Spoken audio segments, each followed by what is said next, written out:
किसी ने बड़े कमाल की बात कही है कि इस दुनिया में सबसे भारी चीज मतलब होती है।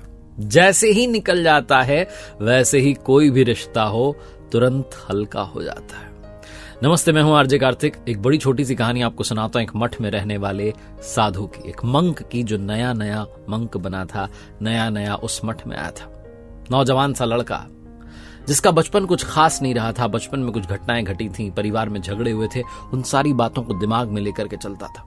और मॉनेस्ट्री में रहते रहते भी उसे ऐसा लगता था कि यहां भी कुछ ठीक नहीं चल रहा है, यहां भी अंदर की पॉलिटिक्स है, ये है वो है, 50 चीजें उसके दिमाग में चलती और वो हर छोटी बात को उसी चश्मे की निगाह से देखता कि यहां तो सब गलत है। उसे अच्छी चीज भी गलत दिखती क्योंकि उसका पास्ट उसके साथ चल रहा होता था। वो हर चीज को सोचता नहीं था, बहुत ज्यादा सोचता था।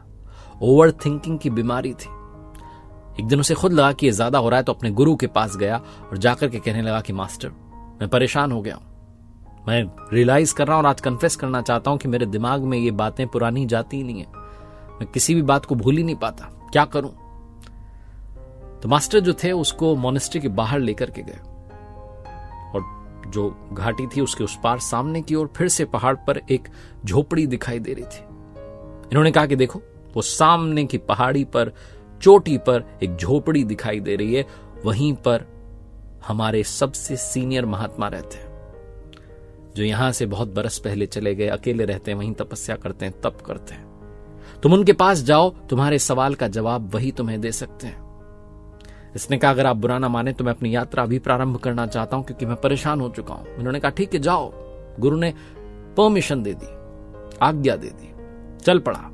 तुरंत वो मोनेस्ट्री वाला जो पहाड़ था उसे उतरा, उसके बाद सामने वाले पहाड़ पर चढ़ गया और पहुंच गया उसी झोपड़ी के पास जहां वो महात्मा जी जो ओल्ड मंक थे, सीनियर थे, वृद्ध थे, अपनी तपस्या में लीन थे। जब उनका ध्यान समाप्त हुआ तो उसने प्रणाम किया और पूछने लगा कि मैं बहुत परेशान हूं मास्टर, मुझे ठीक कर दीजिए। मैं पुरानी बातों को दिमाग में लेकर के चल रहा होता हूं और हमेशा परेशान रहता हूं। मेरे बचपन में कुछ घटनाएं घट गई और अब तो मॉनेस्ट्री की बातें मेरे दिमाग में दिन भर चल रही होती हैं।